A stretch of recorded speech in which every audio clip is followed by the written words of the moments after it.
नमस्कार मित्रांनो, शब्दस्पर्श या चॅनलवर तुमचं पुन्हा एकदा स्वागत. आजच्या कथेचं नाव आहे श्रापित गाव. लेखन देवगण एके. कथा सुरू करण्याआधी जे कोणी या चॅनलवर पहिल्यांदा आले आहे त्यांनी पटकन चॅनलला सबस्क्राईब करून घ्या.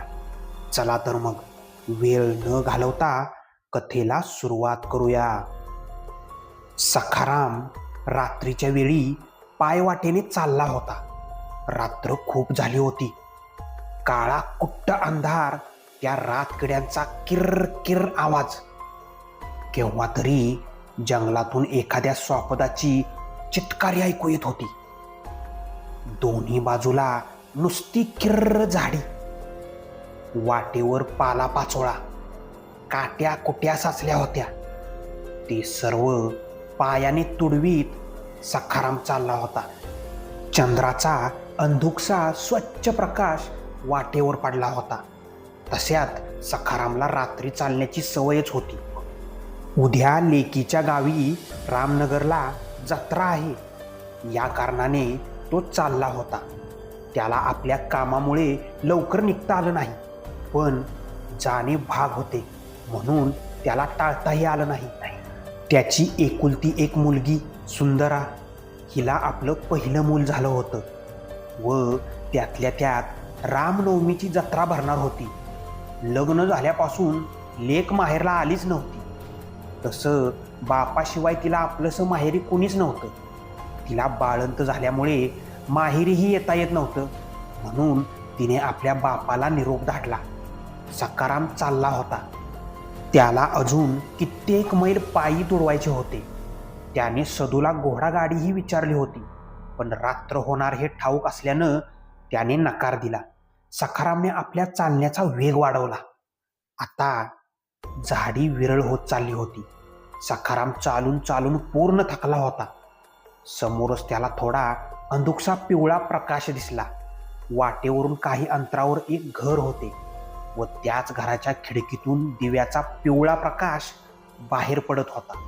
सखारामला थोडं बरं वाटलं की वाटेत एखादं घर मिळालं व त्या घरातून लख्ख प्रकाश येत आहे, म्हणजे घरातली माणसं झोपलेली नाहीत.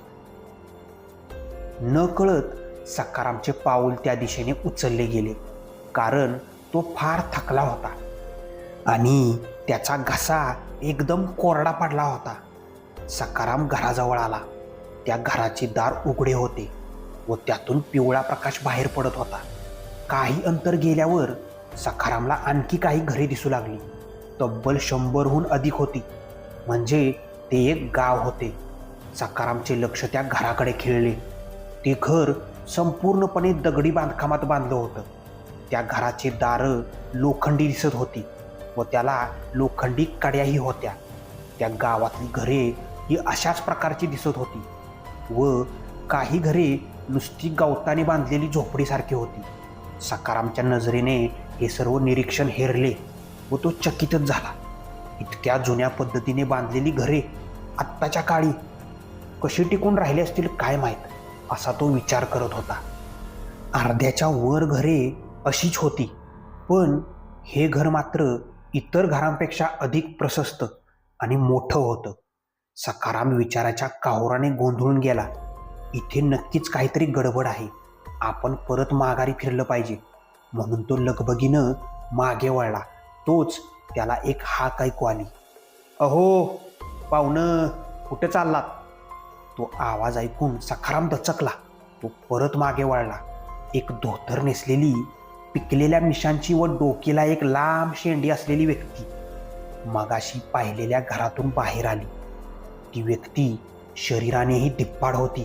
ती व्यक्ती परत आवाक झालेल्या सखारामला म्हणाली, पाहुणं, असं माघारी का वळला? जरा घटकाभर विश्रांती घ्या, बरेच थकले असाल. एकदाची सखारामला खात्री पटली की हा आपल्यासारखाच माणूस आहे. उगीच आपण घाबरलो, असा विचार करत सखाराम मनोमन हसला. सखारामला अधिकच थकवा जाणवू लागला होता व अधिकच तीव्र तहान. सखाराम म्हणाला, होय होय, बराच थकवा आलाय आणि गळासुद्धा कोरडा पडलाय. मला थोडं पाणी भेटेल का? ती व्यक्ती, का नाही, आपण आत या. 4-5 दगडी पायऱ्या चढून सखाराम घरात आला. लांबून लहान भासणारे घर आतून फारच भव्य होते. मोकळा परिसर व खेळती हवा. दगडी खांबावर केलेले नक्षीकाम फारच सुंदर दिसत होतं. एक बाई पाण्याचा तांब्या घेऊन आली. तांब्या पितळाचा होता व त्याच्या आकाराची ढब सुद्धा वेगळीच होती. पिवळ्या प्रकाशात तो आणखीनच चमकला. सखारामने त्या तांब्यातील पाणी संपवले. बर पाहुणं, आपण कोण व एवढ्या रात्री कुठे चाललात? त्या व्यक्तीने सखारामला विचारले. सखाराम म्हणाला, मी सखाराम, रामपूरला माझ्या लेकीकडे चाललो आहे. तसं मग आपण कोण? आपली ओळख पटली नाही. मी श्वेतकमल व ही माझी बायको कमळा. श्वेतकमल म्हणाला. दोघांनी ओळख करून घेतली आणि त्यांच्यात गप्पा सुरू झाल्या. आपल्या गप्पा संपल्या असतील तर जेवणाला या, जेवण तयार आहे, कमळा त्या दोघांना उद्देशून म्हणाली.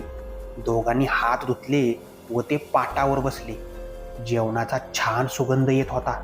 सखारामने ताट पाहिले. त्यात पंचपक्वान्न सजवलेले होते व त्यांचा अमृततुल्य सुगंध वातावरणात दरवळत होता. सखारामची भूक उफाळून उठली. तो आधाशासारखा जेवू लागला. तो खाण्यात गर्क होता. त्याचे लक्ष श्वेतनाथ व कमळाकडे नव्हतेच. त्यांच्या चेहऱ्यावर एक वेगळेच हास्य पसरले होते. जेवण केव्हा संपले सखारामला समजलंच नाही. त्या गरिबाला समजणार तरी कसं? उभ्या आयुष्यात पहिल्यांदाच पंचपक्वान्न स्वाद त्याने घेतला होता. सखारामचे डोळे जड पडू लागले. त्याचे शरीरही खूप थकल्यासारखे त्याला वाटू लागले. सखाराम श्वेतकमलला म्हणाला, मला थोडी विश्रांती घेता येईल का? श्वेतकमल थोडे हसत म्हणाला, का नाही?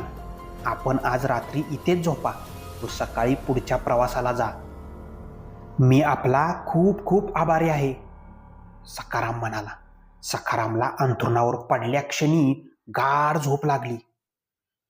अचानक सखारामला जाग आली. तो डोळे चोळत उठून बसला. समोरचे दृश्य पाहून तो हादरलाच. समोर कित्येक काळ्या सावल्या उभ्या होत्या.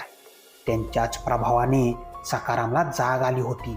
तो ओरडण्याचा प्रयत्न करत होता, तरी आवाज काही केल्या त्याच्या तोंडातून निघत नव्हता. त्याने उठण्याचा प्रयत्न केला तर त्याला जागचे हालताही येत नव्हते. तो फक्त आपल्या वटारलेल्या डोळ्यांनी समोरचं दृश्य पाहत होता. बघता बघता त्या काळ्या आकृत्या आपला मानवी आकार धारण करू लागल्या. त्यातील एकाच्याही धडावर डोकं नव्हतं. नुसत्या रक्ताने माखलेल्या तुटलेल्या डोक्यांची मानवी शरीरं उभी होती. त्यात कित्येक स्त्रिया, पुरुष व लहान मुलांचा समावेश होता. आता सखाराम चांगलाच घाबरला. त्याचे संपूर्ण शरीर भीतीने थरथर कापू लागले. शरीर घामानं चिंब भिजलं होतं. वरून घाम पाण्यासारखा ओघळत होता. सखाराम एखाद्या मूर्तीसारखा बसून समोर घडत असलेल्या घटना बघत होता. भीतीने त्याची स्थिती पुरती खराब झाली होती. आता आपण वाचणं काही शक्य नाही, कारण समोर 80-90च्या आसपास तुटलेल्या डोक्यांची प्रेते उभी होती. त्यातील दोघांकडे सखारामचे लक्ष गेले. त्यांच्यात हळूहळू बदल घडू लागले. त्यांच्या शरीरावरील रक्त नाहीसे झाले. धडावरती मान सुद्धा प्रगटली. सखारामच्या समोरच एक देखणा तरुण व एक सुंदर तरुणी उभी ठाकली. सखारामचे लक्ष त्याच्यावरच खिळले होते. त्या तरुणाचा वेश एखाद्या ब्राह्मणासारखा दिसत होता. तो एक ब्राह्मणच होता. डोक्याचे टक्कल आणि मध्येच एक लांब शेंडी होती. त्याचा रेखीव चेहरानी गळ्यात व बाहूवरती रुद्राक्षाच्या माळा होत्या. तो देखणा तरुण ब्राह्मण घाबरलेल्या सखारामला म्हणाला, घाबरू नकोस, तुला आम्ही काहीही करणार नाही. ते ऐकून सखारामला थोडं बरं वाटलं. त्याने बोलण्याचा प्रयत्न केला. त्याच्या तोंडून आवाज निघाला. सखाराम त्या तरुणाला म्हणाला, हा सर्व काय प्रकार आहे? मला तर काहीच समजत नाही. आपण कोण व ही सगळी माणसं कोण आहेत? तो तरुण ब्राह्मण म्हणाला, तेच तर तुला सांगायचं आहे. व तो ब्राह्मण सांगू लागला, मी कमलाकर, एका ब्राह्मणाच्या घरी माझा जन्म झाला. तो ब्राह्मण दुसरा तिसरा कोणी नसून आत्ताच तुम्ही पाहिलेला श्वेतकमल आहे. ही घटना सुमारे 300-400 वर्षापूर्वीची आहे. श्वेतकमल पोरका होता. त्याला आई वडील नव्हते. ते तो लहान असतानाच दगावले. एकट्या आजीने त्याला वाढवले. श्वेतकमल गरिबीत वाढत होता, म्हणून त्याला गरिबीचे चटके फार सोसावे लागले. त्याची ओळख जवळच्याच जंगलात राहणाऱ्या एका तांत्रिकाशी झाली. तो तांत्रिक त्याला नेहमी विचित्र गोष्टी सांगायचा. ते ऐकून श्वेतकमल थक्क व्हायचा. तो तांत्रिकाच्या कामात त्याला मदत करू लागला. तांत्रिक कधी बोकड, कधी कोंबडा, तर कधी चक्क एखादे लहान मूल घेऊन यायचा व त्याचा उपयोग आपल्या तंत्रसिद्धीस करायचा. श्वेतकमलला ते सर्व पाहण्यात काही रस नव्हता. त्या तांत्रिकाच्या सुंदर मुलीवर त्याचा जीव जडला होता, म्हणून तो तांत्रिकाला खुश करण्यासाठी त्याच्या कामात मदत करू लागला. गावातून कोंबडा, बोकड चोरून आणू लागला. काय आहे त्या लाल कापडात? मांत्रिकाने श्वेतकमलला विचारले. आपणच बघा, असं म्हणून श्वेतकमलने आपले हात पुढे केले. तांत्रिकाने ते कापड सोडले. आत 1-2 महिन्याचे मूल होते. मांत्रिक अगदी खुश झाला. अगदी वेळेवर आणलेस, असं म्हणत तो एका मोठ्या दगडापाशी गेला. त्याने डोळे मिटले व काहीतरी मंत्र म्हटले. तो मोठा दगड आपोआप सरकला. मांत्रिकाने श्वेतकमलला तिथेच थांबण्यास सांगितले व तो आणि त्याची मुलगी असे दोघेही गुहेत शिरले. थोड्याच वेळात ते बाहेर आले. मांत्रिकाचे कपडे रक्ताने माखले होते. श्वेतकमलला कळायला वेळ लागला नाही. त्याने त्या लहान बाळाचा जीव घेतला होता. मांत्रिक खुश होता. चेहऱ्यावर हास्य पसरले होते. तो श्वेतकमल जवळ आला. मी आज फार खुश आहे. तुझी कोणतीही इच्छा मी पूर्ण करीन. तू फक्त सांग. श्वेतकमल हसला. बहुतेक ह्याच क्षणाची तो कित्येक दिवसांपासून वाट बघत होता. तो म्हणाला, तुम्हाला द्यायचेच असेल तर मला अमर होण्याची विद्या द्या. मला अमर करा. तांत्रिकाचा तोल गेला. तो अत्यंत रागात आला. तांत्रिक श्वेतकमलवर ओरडला. अरे मूर्खा, काय मागतोस तू? आजपर्यंत या पृथ्वी तलावर कोणताही सजीव अमर झालेला नाही. श्वेतकमलही तावातावाने म्हणाला, आपण मला शब्द दिला होता. तुम्हाला माझी इच्छा पूर्ण करावीच लागेल. तांत्रिक म्हणाला, अमर होण्याची इच्छा तुझ्यासारख्या तुच्छ मनुष्याची पूर्ण करणे माझ्या हातात नाही. पण मी तुला सांगेन त्याप्रमाणे वागलास तर तू अमर होऊ शकतोस. श्वेतकमल थोडा नाराज झाला आणि म्हणाला, मला तुमच्या तंत्रमंत्रातलं काहीही समजत नाही. तांत्रिक म्हणाला, मी आता म्हातारा होत चाललो आहे. त्यात मी एक गावातून हाकलून दिलेला तांत्रिक आहे. माझ्या मुलीचे लग्न होणे अशक्य आहे. तू तिच्याशी लग्न करावे, तिची तुला मदत होईल. श्वेतकमल आपल्या चेहऱ्यावरील आनंद लपवत म्हणाला, ते सगळे ठीक आहे. मला काय करायचे आहे ते सांगा. तांत्रिक म्हणाला, तुला आधी स्वतःच्या घरात शैतानाची स्थापना करावी लागेल. तो शैतानी देव तुझ्या सर्व इच्छा पूर्ण करेल. सर्व प्रकारे तुझी रक्षाही करेल. तसेच तुला असाध्य शैतानी शक्ती प्रदान करेल आणि तुझी अमर होण्याची इच्छाही पूर्ण करेल. त्याची स्थापना तुला एका नवजात शिशूच्या शरीरात करायची आहे. त्यासाठी मी स्वतः येईन व त्याला प्रसन्न करण्यासाठी तुला नरबळी द्यायची आहे. कमीत कमी 100 माणसांची नरबळी द्यावी लागेल व त्यानंतर तू त्याच्या कृपेने अमर होशील. श्वेतकमलची विवेकबुद्धी अमर होण्याच्या हव्यासापोटी मरण पावली. त्याने तांत्रिकाच्या मुलीशी कोणाला न कळता लग्न केले. त्याची आजीही मरण पावली होती आणि त्याला रोखणारं आता कोणीही नव्हतं. श्वेतकमलला पहिलीच 2 जुळी मुले झाली.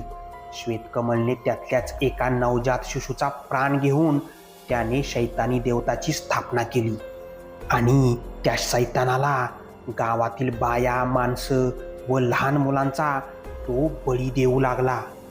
अशा प्रकारे लोणारसारख्या संपन्न गावात एका शैतानाचा जन्म झाला. श्वेतकमलकडे श्रीमंती आली, धनदौलत आली. त्याला आपल्यात शैतानी शक्तीचे अस्तित्व जाणवू लागले. श्वेतकमल त्या शक्तींचा उपयोग माणसांचा बळी देण्यासाठी करू लागला. कोणत्याही माणसाला तो त्याला हवे तसे संमोहित करू लागला व त्याच्या जाळ्यात अडकलेल्या माणसांचा तो बळी देऊ लागला. एकामागून एक असं गावातली बाया माणसे व मुले बेपत्ता होऊ लागली. गावात एक प्रकारची दहशत निर्माण झाली. लोक रात्री अपरात्री घराबाहेर पडण्यास धजावू लागली. दिवसासुद्धा लोक एकट्या दुकट्याने फिरण्यास घाबरू लागली. गावातील शांती भंग झाली होती. भीतीचे वातावरण संपूर्ण गावात निर्माण झालं होतं. अशात कोणाला काही सुचत नव्हतं. काही माणसांनी आश्रमातील साधूला बोलावण्याचा विचार केला. ते साधू आपले आश्रम चालवित असत, जिथे मोठमोठ्या राजाची मुले व सामान्य घरातील मुले शिक्षा ग्रहण करण्यासाठी येत असत. गावातील माणसांनी आश्रमातील साधूला बोलावले. त्या साधूने आपली सर्व शक्ती पणाला लावली, पण तो काहीच करू शकला नाही. त्याने फक्त लोकांना एवढंच सांगितलं, हा सर्व शैतानी शक्तींचा खेळ आहे. आपण सर्व संध्याकाळनंतर घरातून बाहेर निघणे टाळा व दिवसाही गावाच्या वेशीबाहेर जाणे टाळा. गावातील माणसांचा आता विश्वास बळावला होता की गावातीलच कोणीतरी हे सर्व करत आहे. म्हणून लोकांनी गावातच सर्वत्र शोध सुरू केला, पण त्यांच्या हाती काहीही लागलं नाही. असल्या संकटात अचानक आलेली श्रीमंती व श्वेतकमलच्या घरातील सुखशांती बघून लोकांचा श्वेतकमलवरील संशय बळावला. पण श्वेतकमल ब्राह्मण असल्या कारणाने लोकांचा त्याच्यावर एक प्रकारचा विश्वास होता की श्वेतकमलचा ह्या घडणाऱ्या घटनांमध्ये काहीच हात नाही. दिवस सरू लागले. श्वेतकमलला आपली शिकार मिळविणे फारच कठीण झाले. लोक रात्री घरात बंद व दिवसा वेशीबाहेरही जाणं टाळत होती. रात्री श्वेतकमल अधिक शक्तिशाली व्हायचा, पण त्या शैतानी शक्त्या असूनही तो हतबलच होता. श्वेतकमल अगदी रागाने लालबुंद झाला होता. तो जाऊन त्या तांत्रिकापुढे उभा ठाकला. तांत्रिक आपली तंत्रक्रिया करण्यात व्यस्त होता. काय झाले तुझ्या शैतानी देवाला? कित्येक बळी देऊनही तो काहीच फळ देत नाही मला. आपण मला फसवले. जर का ही गोष्ट गावाला माहीत पडली तर ते मला जिवंत सोडणार नाहीत, श्वेतकमल तांत्रिकाला म्हणाला. तांत्रिक आपल्या जागेवरून उठला. तो श्वेतकमलला म्हणाला, मी उगाच तुला हा प्रकार करायला सांगितला नाही मूर्खा. माझी मुलगी सुद्धा तुझ्यासोबत आहे. मी कसा काय तिला तुझ्याबरोबर संकटात ढकलू शकतो? श्वेतकमल आता शांत झाला. तो खाली मान घालून उभा होता. तो खालच्याच सुरात म्हणाला, हे सगळं तर ठीक आहे, पण तो तुमचा देव, तो शैतान. श्वेतकमलची व्यथा बहुतेक तांत्रिकाला समजली असावी, म्हणून त्याचे बोलणे मध्येच तोडत तांत्रिक म्हणाला, बहुतेक तुझ्या साधनेत काहीतरी कमतरता असेल, किंवा तो शैतानी दैवत तुझ्यावर प्रसन्न झाला नसेल. त्याला प्रसन्न कर. ते कसं करू? श्वेतकमल उद्गारला. तांत्रिकचा चेहरा थोडा गंभीर झाला. तो त्याला म्हणाला, एक नवविवाहित जोडप्याचे बळी देऊन. ते अशक्यच आहे, कारण मला आता सावजच मिळणे शक्य नाही. खूप कठीण आहे. अशात मी नवविवाहित जोडपे आणू कुठून? श्वेतकमल तांत्रिकला म्हणाला. तांत्रिक म्हणाला, मूर्ख आहेस. अरे तुझ्याच घरात तुझा तरुण मुलगा आहे. श्वेतकमल ओरडलाच. नाही, हे फार अवघड आहे. ते अशक्य आहे. आधीच मी एक मूल माझं जन्मताच गमावलं. आता तुम्ही मला दुसऱ्या मुलाचा बळी द्यायला सांगताय? तांत्रिकाने श्वेतकमलच्या खांद्यावर हात ठेवला व त्याला म्हणाला, विचार कर. तू व तुझी बायको सदा सर्व काळासाठी अमर होणार. देव, दानव, भूत, प्रेत कशाचीच तुम्हाला भीती नसणार. सर्व मनुष्य तुमचे गुलाम होतील, गुलाम. कित्येक काळ्या शक्तींचे तुम्ही मालक असणार. श्वेतकमलच्या चेहऱ्यावरील नाराजीचे भाव क्षणात नाहीसे झाले. तो एखाद्या राक्षसासारखा मोठमोठ्यानं हसू लागला. पण एक गोष्ट लक्षात ठेव, तांत्रिक म्हणाला. कोणती? तुला अशा जोडप्याची बळी द्यायची आहे जे दोघं मनाने व शरीरानेही निर्मळ असतील. तुझा मुलगा तर आहेच, पण तुला तशी मुलगीही शोधावी लागेल. श्वेतकमल म्हणाला, ते काहीच अवघड नाही. माझी त्या साधूंशी चांगली ओळख आहे व त्याची एक मुलगी सुद्धा आहे. श्वेतकमलने त्या साधूची भेट घेतली. एखाद्या कुत्र्याने हरणाचे कातडे पांघरावे त्याचप्रमाणे श्वेतकमलनेही सज्जनाप्रमाणे वागून साधूचे मन जिंकले. त्यातल्या त्यात श्वेतकमलचा मुलगा कमलाकर साधूचा शिष्य असल्याने साधू कमलाकरला चांगलाच ओळखत होता. त्याच्यासारख्या गुणी व संस्कारी मुलगा मिळणे कठीण होते. एका गुणी मुलाच्या हातात मुलीचा हात द्यायला व एका ब्राह्मणाकडे आपली लेक सोपवायला साधूला काहीच अडचण नव्हती. दोघांचे लग्न अगदी थाटामाटात पार पडले. लग्नाच्या वेळी गावकऱ्यांना श्वेतकमलची श्रीमंती चांगलीच दिसून आली. गावकरी उत्कृष्ट जेवणाने अगदी तृप्त झाले व आज इतका मोठा लग्न सोहळा बघून संतुष्ट झाले.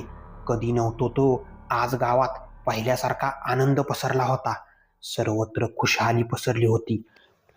पण गावकऱ्यांना समजणे कठीण होते की हा आनंद फक्त एका दिवसाचा होता, कारण खऱ्या विनाशाला आता कुठे सुरुवात होणार होती. आज श्वेतकमलचे घर खास सजवले होते. अंधारात बाहेरचा आवार काही स्पष्ट दिसत नव्हता, पण आतून भव्य असलेलं घर सुंदर टपोऱ्या झेंडूच्या फुलांनी सजवलं होतं. दिव्याच्या पिवळ्या प्रकाशात ती फुलं अजून पिवळी आणखीनच उठून दिसत होती. आज जेवणाची खास सोय केली गेली होती. कमलाकर आपल्या बायकोसोबत जेवण्यासाठी बसला. जेवणाचा सुगंध सुद्धा वातावरणात पसरला होता. त्याने दोघांची भूक आणखीनच वाढली. आई, बाबा, आपण पण आमच्याबरोबर जेवायला बसा ना, कमलाकरने आपल्या आई वडिलांना विचारले. श्वेतकमल थोडंसं हसत म्हणाला, आधी तुम्ही दोघे आपले जेवण उरकून घ्या, आम्ही नंतर जेवू. कमलाकर काही विचार न करता आदाशासारखा खाऊ लागला. त्याच्या बायकोची सुद्धा तीच अवस्था होती. त्या बिचाऱ्या दोघांना माहीतही नसेल की आपल्याला काय होत आहे ते. दोघांनी जेवण उरकले. बाबा, फार थकलोय आता, आम्ही झोपायला जातो, आपण पण जेवण उरकून घ्या, असं म्हणून कमलाकर आपल्या खोलीकडे निघाला. त्यांना दार बंद करण्याची सुद्धा शुद्ध राहिली नसावी, कारण श्वेतकमलने त्यांच्या जेवणात गुंगीचं औषध टाकलं होतं. कमलाकरने आपले जड पडलेले डोळे कसेबसे उघडले. डोळ्यांसमोर अजूनही अंधारी होती. त्याने उठण्याचा प्रयत्न केला, पण संपूर्ण शरीर दगडासारखे जड पडले होते. हवेत एक प्रकारचा उग्र दर्प पसरला होता. अचानक कोणाचा तरी आवाज आला. कमलाकरने आपले डोळे तिकडे फिरवले. तोच त्याला त्याचे आई वडील बसलेले दिसले, जे जोरजोरात मंत्र उच्चार करत होते. कमलाकरने संपूर्ण खोलीत नजर फिरवली. तो हादरलाच. त्याच्या डोळ्यातून अश्रू ओघाळू लागले. तो रडक्या सुरात म्हणाला, बाबा, हे सर्व काय आहे? आपण असे कसे करू शकता? श्वेतकमलने खाडकन आपले डोळे उघडले. तो जागच्या उठला व समोरच पडलेला एक रक्ताळलेला खडंग उचलला. त्याने बायकोला आरती करण्याचा इशारा दिला. बाजूलाच हळदी कुंकवाने माखलेल्या नरकंकालाचा एक वर्तुळ होता. त्या सर्व कंकालावरती पेटते कापराचे तुकडे होते. कमळाने मधोमध ठेवलेली मानवी कवटी उचलली व त्या पेटत्या कंकालाने ती शैतानाला ओवाळू लागली. 20 वर्षे वाट पाहावी लागली या क्षणाची. श्वेतकमल एक मोठे हास्य करत म्हणाला. कमलाकरच्या डोळ्यातून आश्वांच्या धारा वाहत होत्या. तो म्हणाला, एवढ्या माणसांना मारून तुम्हाला काय भेटलं? एक कलंक, एक फक्त कलंक भेटला. ब्राह्मण असून एका शैतानी देवताची पूजा करता, माणसांचा नरबळी देता, आपल्यासारख्यांच्या पोटी जन्म घेतला म्हणून आज मला पश्चाताप होत आहे. नेमके तुम्हाला काय भेटले हा नरसंहार करून? अमरत्व भेटले आम्हाला, अमरत्व, असं म्हणत श्वेतकमलने एक जोरदार वार समोरच पडलेल्या आपल्या सुनेच्या मानेवर केला. खासकन असा एक आवाज झाला. मान तुटली, डोके दूर उडाले व मानेतून रक्त भळाभळा ओघाळू लागले. कमलाकर असह्यपणे समोरच घडणाऱ्या घटनेकडे पाहत होता. श्वेतकमलने परत एकदा खडंग हवेत फिरवले.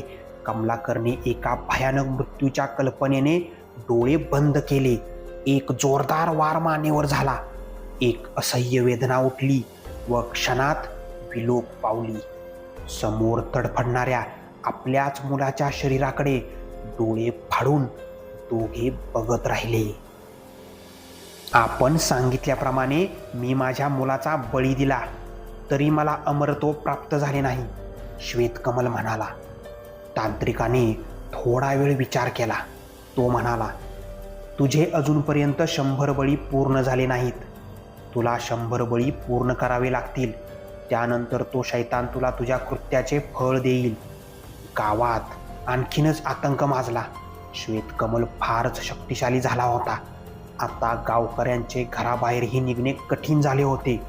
ते लगेच श्वेतकमलच्या भ्रमात मायाजालात अडकत होते. गावकरी फारच त्रस्त झाले होते. त्यांनी परत साधूकडे धाव घेतली. गावात फारच गोंधळ माजलाय. दिवसा सुद्धा गावकरी बेपत्ता होत आहेत. आमचे घरातून निघणे सुद्धा कठीण झाले आहे. आपणच आता काहीतरी मार्ग काढा, गावकरी साधूला म्हणाले. साधू थोडे विचार करत म्हणाला, ही समस्या फारच कठीण दिसते. ही समस्या मला सोडवणे कठीण आहे. तरीही तुम्हाला मदत करणे माझे कर्तव्य आहे. मला फक्त 2 दिवसाचा कालावधी द्या. माझे गुरुजीच ह्या समस्यांचे मूळ शोधू शकतात. तोपर्यंत आपण फारच सतर्क राहा. गावकरी निराशेने मागे फिरले. साधूने लगेच आपल्या गुरुजींकडे प्रस्थान करायचे ठरविले. त्यांना जायला व यायला 2 दिवस व 2 रात्रींचा कालावधी लागणार होता. त्यांनी आपल्या घोड्यावर मान ठोकली. दुसऱ्या दिवशी ते एका मोठ्या नगरात येऊन पोचले. त्याच नगरात त्याच्या गुरुजींचे आश्रम होते. प्रणाम गुरुजी, गुरुजींच्या पायावर मस्तक ठेवत साधू म्हणाले. गुरुजी हसत म्हणाले, अरे गंधर्व, कसं येणं केलंस? ये ये, बस बस, थोडी विश्रांती घे. गुरुजी, फार मोठी समस्या आहे. माझ्या गावातील माणसे अचानक बेपत्ता होत आहेत. त्याचे कारण मी आपणांकडून जाणून घेण्यासाठी आलेलो आहे. आपण भूत, भविष्य, वर्तमान पाहू शकता. कृपया मला मदत करा गुरुजी, साधू म्हणाले. गुरुजी म्हणाले, ठीक आहे. असे म्हणत गुरुजी कुटीत शिरले. त्यांनी त्या गावात नेमके काय घडत आहे हे पाहण्यासाठी त्या गावाचा भूतकाळ पाहण्यास सुरुवात केली. कितीतरी वेळ गेला. गुरुजी ध्यानस्थ होते. काही वेळातच साधूला गुरुजींचे बोलावणे आले. गुरुजींचा चेहरा गंभीर दिसत होता. साधूने विचारले, काय झाले गुरुजी? आपणाला काही उलगडले का? गुरुजी म्हणाले, गंधर्व, तुझ्या गावातील ब्राह्मण व त्याची बायको हे सगळं करत आहे. ज्याला तू आपली मुलगी देऊन फार मोठी चूक केली आहेस. कारण त्यांनी तुझ्या मुलीचा व त्याच्या मुलाचा केव्हाच बळी चढवला आहे. हे सगळं ऐकून साधू एकदम हादरला. आपल्या एकुलत्या एक मुलीचा त्यांनी बळी दिला हे सर्व ऐकून साधू रागाने लालबुंद झाला. तो रागाच्या भरात उठला. गुरुजी, मी त्या शैतानाला सोडणार नाही. माझ्या तपाने मी त्याला कायमचं नष्ट करणार. ते शक्य नाही गंधर्व, कारण त्या ब्राह्मणाचे रक्षण स्वतः तो शैतान करत आहे. त्याच्या वाईट शक्तींपुढे तू काय, मी पण काही करू शकत नाही. साधू म्हणाले, मग काही मार्ग नाही का गुरुजी? गुरुजी म्हणाले, तुला आता जे काही करायचे ते विचारपूर्वक करायचे आहे. ठीक आहे गुरुजी, असं म्हणत साधूने गुरुजींचा आशीर्वाद घेतला व लगेचच साधूने गावाकडे प्रस्थान केले. दुसऱ्या दिवशी साधू गावात परतला. त्याने गावातील सगळ्या लोकांना जमवले व त्यांना श्वेतकमलची सगळी हकीकत सांगितली. प्रत्येक गावकरी सुराने पेटून उठला होता. त्यांच्या डोळ्यातून अंगारे बरसत होती. त्यातल्या प्रत्येकानेच आपली जवळची व्यक्ती गमावली होती. कोणाची बायको, कोणाची मुलं, पण ते सर्व काहीच करू शकत नव्हते, कारण तो शैतान फारच शक्तिशाली बनला होता. गावकरी म्हणाले, काय करायचं मग त्याचं? त्याला जिवंत सोडता कामा नये. आमच्या बायको मुलांची त्याने क्रूरपणे हत्या केली आहे.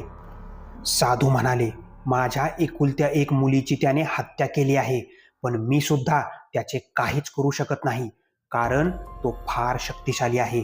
गावकरी म्हणाले, परंतु काहीतरी मार्ग असेल ना? साधू म्हणाले, हो, आपण रात्री त्याचे काही बिघडवू शकत नाही. तो रात्री फारच शक्तिशाली असतो. सकाळी जेव्हा तो शैतानाची पूजा करतो तेव्हाच आपण काहीतरी करू शकतो. गावकरी म्हणाले, काय करायचं मग? त्याला सोडायचं नाही, त्याला भयानक मृत्यू द्यायचा.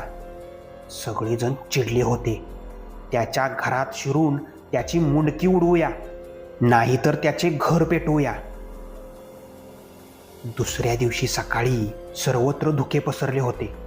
अजूनपर्यंत सूर्य उगवला नव्हता, परंतु त्याचा तेज आकाशात उजळू पाहत होता. पक्ष्यांचा किलबिलाट सुरू होता. गार वारा अंगाला झोंबत होता. गावकऱ्यांनी आपली पावले झपाझप उचलली होती. ते सर्वजण श्वेतकमलच्या घराजवळ येऊन पोहोचले होते. घरातून अस्पष्ट असा मंत्र उच्चार त्यांच्या कानावर पडत होता. आपल्यासोबत आणलेले तेल त्यांनी घराच्या चोहोबाजूला शिंपडले. दुसऱ्यांनी मशालीने त्या घराला आग लावली. बघता बघता घर आगीच्या लोंढ्यात सामावू लागले. तेवढ्यात अचानक घराचे दार उघडले गेले. दारात श्वेतकमल व त्याची बायको कमळा उभी होती. गावकरी आपल्या भेदक नजरेने त्यांच्याकडे बघत होते. श्वेतकमल पायऱ्या उतरून खाली आला. त्याने एक नजर आपल्या पेटत असलेल्या घरावर टाकली व परत ती गावकऱ्यांवर रोखली. तुम्हाला काय वाटलं? तुम्ही मला सहजरित्या मारू शकता? नाही, तुम्ही माझ्या केसालाही धक्का लावू शकत नाही. श्वेतकमल ओरडतच सर्व गावकऱ्यांना म्हणाला. श्वेतकमलने आपले डोळे बंद केले आणि तो काही मंत्र उच्चारू लागला. त्याचबरोबर वातावरणात लगेचच बदल होऊ लागले. वारा जोरात घोंगावू लागला. त्या वाऱ्याबरोबर धूळ व सुकलेली पाने हवेत उडू लागली. विजेचा कडकडाट व ढगांचा गडगडाट सुरू झाला. सर्वत्र अवकाशात काळे ढग जमू लागले. संपूर्ण सृष्टी एका अनामिक भीतीने थरथर कापू लागली. गावकरी भीतीने थरथरू लागले.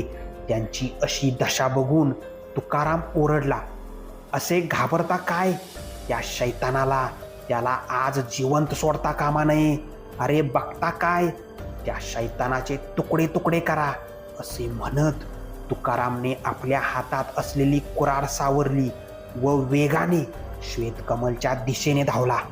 त्याने आपली कुऱ्हाड हवेत उचलली व एक जोरदार वार श्वेतकमलच्या मानेवर करण्यासाठी जोरात फिरवली. तोच त्याच्या पोटात काहीतरी तीक्ष्ण असं काहीतरी घुसलं. ते त्याच्या पाठीतून बाहेर निघालं.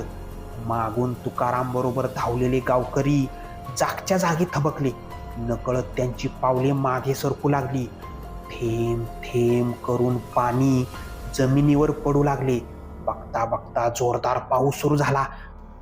रक्ताने माखलेला तो हात धुतला गेला. काळी सडक जाड बोटे, त्यावर असलेली लांब तीक्ष्ण नखे. त्याने फासकन हात मागे ओढला. त्याबरोबर तुकारामची आतडी बाहेर पडली. तुकाराम खाली कोसळला. त्याचे रक्त पाण्याबरोबर वाहू लागले. ते दृश्य अत्यंत भयानक होते. श्वेतकमलच्या समोरच एक काळा कुट्ट, धिप्पाड व केसाळ प्राणी उभा होता, जो उंचीनेही जास्त होता. तो 2 पायावर उभा होता, ज्याच्या डोक्यावर मधोमध एक सिंग होते. तोंडात शुळ्यासारखे लांब दात होते. त्यातले बहुतेक तोंडाबाहेर आलेले होते. लाल भडक डोळ्यांची एक शैतानी आकृती उभी होती. समोरचे सर्व दृश्य बघून गावकऱ्यांची बोबडीच वळाली. वारा जोरदार घोंगावू लागला. पावसाचा जोर आणखीनच वाढला.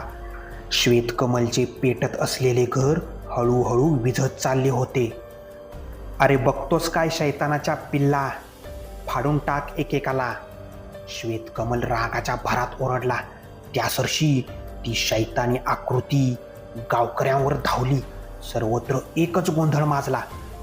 जो तो आपला जीव मुठीत घेऊन तिथून पळ काढू लागला. कित्येक जण त्या शैतानाच्या हाती लागले. त्याने त्यांना फाडून टाकले. सर्वत्र किंचाळण्याचे आवाज, वाचवा वाचवा म्हणून आरडा ओरडा सुरू होता. अगदी दयनीयपणे ओरडण्याचा आवाज वातावरणात घुमत होता.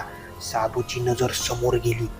श्वेतकमल अगदी त्याच्या तोंडाजवळ उभा होता. दोघेही एकमेकांकडे तीक्ष्ण नजरेने बघत होते. श्वेतकमलने एक धारदार खंजर साधूच्या पोटात खुपसले व त्याला मागे ढकलून दिले. श्वेतकमल आनंदाने राक्षसासारखा हसू लागला. जखमेतून रक्त ओघळू लागले. असह्य वेदनेच्या कळा उठू लागल्या. साधूने स्वतःला सावरले. आपल्या हातातील कमंडलूमधून त्याने पाणी दुसऱ्या हातात ओतले. साधू श्वेतकमलवर ओरडला, हे शैताना, जर का मी त्या ईश्वराची आयुष्यभर निस्वार्थी पूजा केली असेल, जर का माझ्यात त्याचे तेज तप असेल, तर तर मी तुला श्राप देतो. आता या क्षणी तुझा व तुझ्या सहचरणीचा मृत्यू होईल. जे गाव तुझ्या पापाने मळले आहे ते भविष्यात कधीच सुख शांतीने या भूतलावर टिकणार नाही. तुझ्याबरोबरच या गावचा विनाश होईल. हा माझा श्राप आहे. साधूने हातात घेतलेले पाणी श्वेतकमलच्या दिशेने भिरकावले. साधू काही क्षणातच जमिनीवर कोसळला. त्याचे डोळे हळूच मिटले गेले. श्वेतकमल जोरजोरात हसू लागला. मूर्ख साधू, मी अमर आहे. मला कोणीच मारू शकत नाही, कोणीच नाही. तुझ्या श्रापाने माझे काहीच बिघडणार नाही. तेवढ्यात श्वेतकमलच्या चेहऱ्यावर एक वेदनेची कळ पसरली. त्याने आपल्या छातीला घट्ट दाबून धरले. त्याच्या छातीत जोरदार वेदनेच्या कळा उठू लागल्या. श्वेतकमलने त्याच स्थितीत मागे वळून पाहिले. त्याची बायको कमळा जमिनीवर पडलेली होती. ती आपले हातपाय चिखलात झाडत होती. एक जोरदार कळ उठली. श्वेतकमलच्या तोंडातून एक किंकाळी फुटली. तोंडातून रक्ताची उलटी बाहेर पडली. त्याचे हातपाय थरथरू लागले. तो क्षणात खाली कोसळला. श्वेतकमल एखाद्या पाण्याबाहेर असलेल्या माशासारखा तडफडू लागला. वातावरण शांत झाले होते. काळी ढग सरले होते. सूर्याची किरणे जमिनीवर पडली होती. ती पाण्याच्या अंशात चमकत होती. अर्ध्या जळालेल्या घरातून काळ्या धुराचे लोट निघत होते. काळे ढग सरले होते. झालेल्या पावसाच्या सरीने सर्वत्र चिखल झाला होता. त्या चिखलात रक्त व मांस एकत्र तुडविले गेले होते. तिथे मेलेल्यांसाठी कोणी आक्रोशही करणारे नव्हते. जे वाचले ते पळाले कायमचे, गाव सोडून. श्वेतकमल उठला. समोरच त्याची बायको कमळा उभी होती. आपण जिवंत आहोत या कल्पनेने तो हसू लागला. बघ कमळा, बघ, आपण जिवंत आहोत. आपण अमर झालो आहोत. कोणाच्या श्रापाने आपले काहीच वाकडे करू शकत नाही. श्वेतकमल असे म्हणत परत हसू लागला. त्याची नजर कमळाकडे गेली. ती एकटक कोणाकडे तरी बघत होती. तिने आपली बोटेही एका दिशेला उचलली. श्वेतकमलने त्या दिशेला पाहिले. त्याचे हसणे क्षणात ओसरले. त्याच्या तोंडातून शब्द बाहेर पडले, नाही नाही, असं होऊच शकत नाही. श्वेतकमल गळा फाडत मटकन खाली बसला. कारण समोरच त्याचा मृतदेह पडलेला होता. त्याने गरागरा नजर फिरवली. एका बाजूला कमळाचाही मृतदेह पडलेला दिसला. श्वेतकमल ते सर्व पाहून अगदी वेडावून गेला. तो मोठ्याने ओरडला, तांत्रिक, आम्ही त्या शैतानाची उपासना केली, त्याचे फळ आम्हाला असे मिळाले. हे सगळं बघून तांत्रिक अचंबितपणे त्या दोघांच्या आत्म्याकडे पाहतच राहिला. तांत्रिक त्यांना म्हणाला, अजून वेळ गेलेली नाही श्वेतकमल. जाऊन तुमच्या शरीराच्या सुरक्षिततेची व्यवस्था करा. त्या शैतानाला 100 बळी देण्याचे प्रण पूर्ण करा. तुला तुझे शरीर पुन्हा प्राप्त होईल व त्याचबरोबर अमरत्वही.